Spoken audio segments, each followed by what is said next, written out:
This is Radio Now 95.3 FM. Come for the news, stay for informed conversations.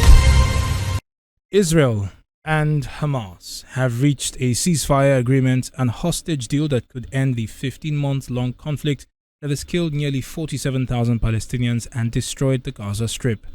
The deal outlines a 6-week initial ceasefire phase that includes the gradual withdrawal of Israeli forces from the Gaza Strip and the release of hostages held by Hamas in exchange for Palestinian prisoners held by Israel. Joining the conversation this morning is international news and current affairs journalist Ireti Bakare Yusuf. Good morning, ma'am. Thank you for joining us on the conversation. Good morning, Stephen. Thank you for inviting me. Our pleasure. What is your initial reaction to the news of this ceasefire deal? You've been covering the Middle East for quite a while.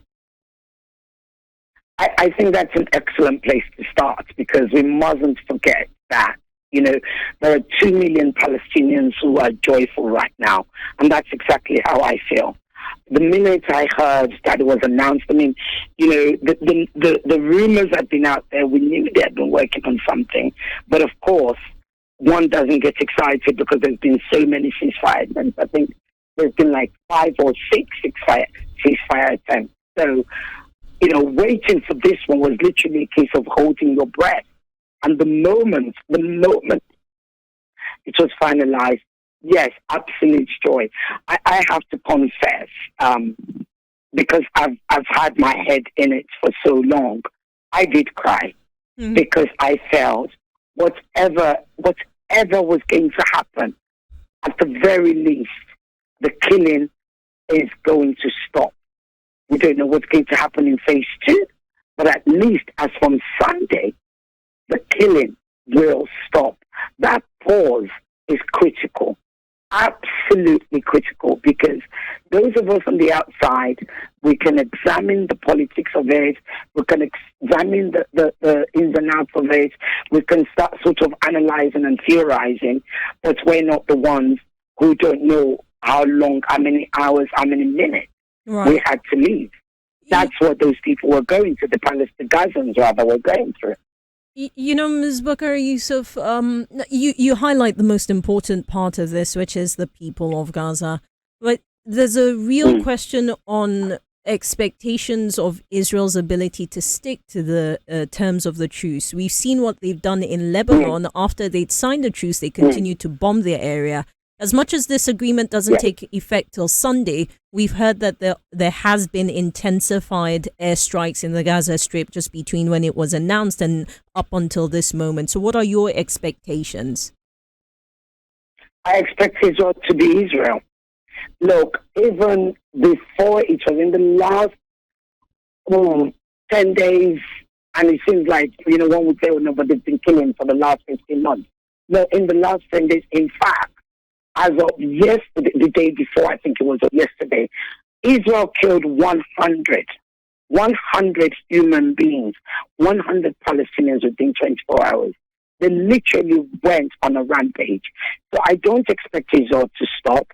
I expect Israel to continue to do what Israel does, because you get to know how they behave. Now, also, bear in mind that Prime Minister Netanyahu has constantly said, he wants to annihilate Hamas, he wants to eliminate Hamas, he wants to delete Hamas, but that is impossible. So and this is something I must bring up.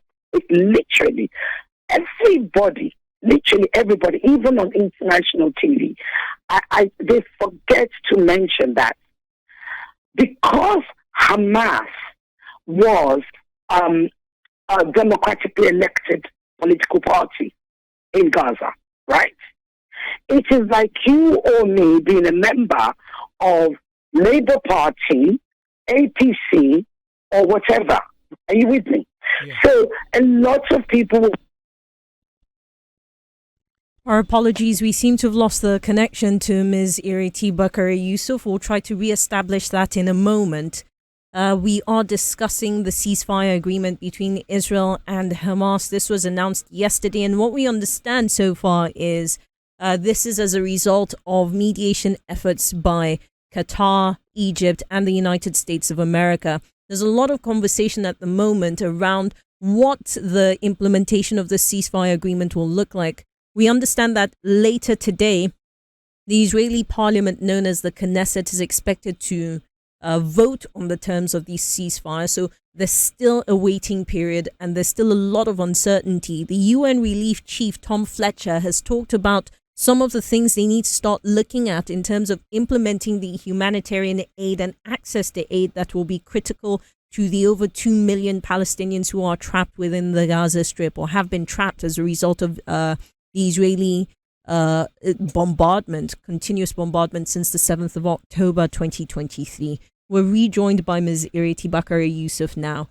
Ms. Bakari Yusuf, thank you. Our apologies for the disconnection. So the network will do what the network does. Indeed. You were referring to the political dynamics and how Hamas is a democratically elected party, I guess, or government. Yes, absolutely. So they're a party.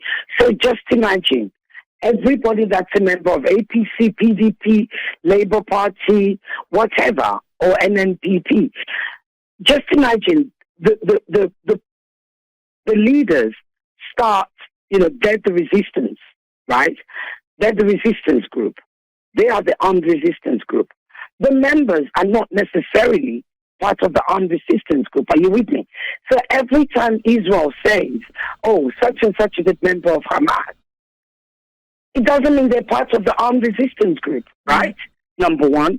And it is critical to remember that every single Palestinian, be it in Palestine or in the diaspora, is, well, with the exception of one, and that's the son of the founder of Hamas, every single Palestinian is for the resistance, but it doesn't mean every single one is part of the armed resistance. Does that make sense? Yeah. So when people conflate Palestinians, Gazans with Hamas, that is literally genocidal. That is putting a mark behind their back to be killed. And that's what Israel has been doing. So which is why Israel continues to go out and say, they continue to kill, wanton killing, random killing, mass killings, and saying it's because we're fighting Hamas. This person is a member of Hamas. No, absolutely not. And they know that. And also remember, Israel has been using AI. There is an AI Lavender, and there's another AI, which name doesn't come to me right now. And this is how Lavender works. And this is the crazy. When the war started, or the genocide started, it's not a war. When the genocide started, people were shocked that how were they killing so many people at the same time? That is because AI, Lavender AI, literally would say, right, in that house, there is somebody we think is a member of Hamas in the house. And Lavender AI would literally target the house and they would bomb the whole neighborhood.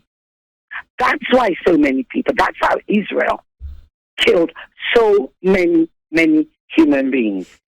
So all of those factors are very important.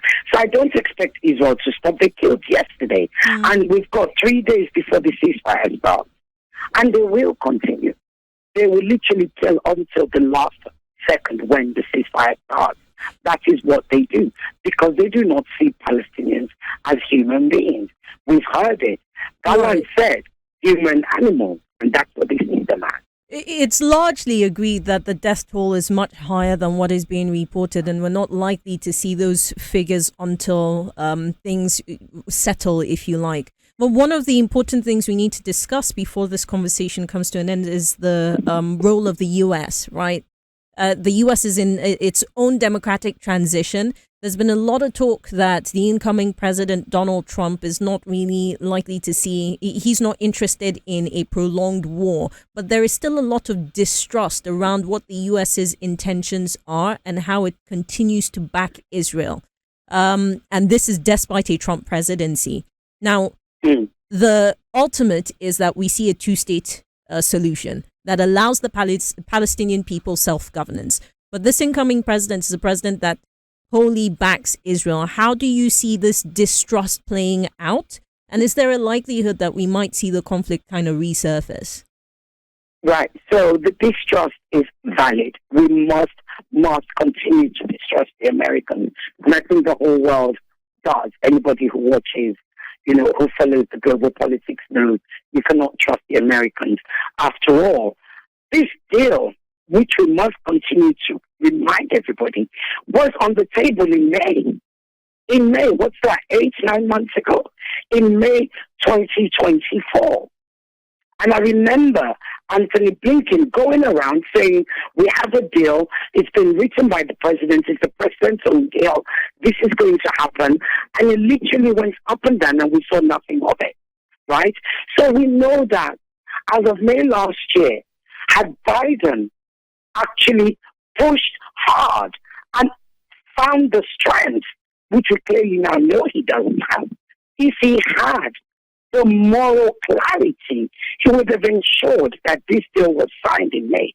Had he signed that deal in May, 10,000 people would still be alive. 10,000 Palestinians would not have been killed. Since that deal was signed, or should have been signed, since it was on the table, 10,000 Palestinians have been killed. And yes, Hamas did agree to the deal. It will take a bit of minor changes. In July, the same thing happened. Okay, it was Netanyahu that kept saying, no, I don't like this deal. He came out with a list of red lines and said, these are the reasons I'm not going to take this deal. And then Trump comes along and says, you must sign it. And it is Trump. Okay? Now, there's an argument to be said that, unfortunately, the U.S. is in what I call a nursery school presidential race, and they've always been in that space. They've been in that space for a while, since Obama or after Obama. They've become sort of nursery school, constantly throwing jabs at each other, playground, and this competition between Biden and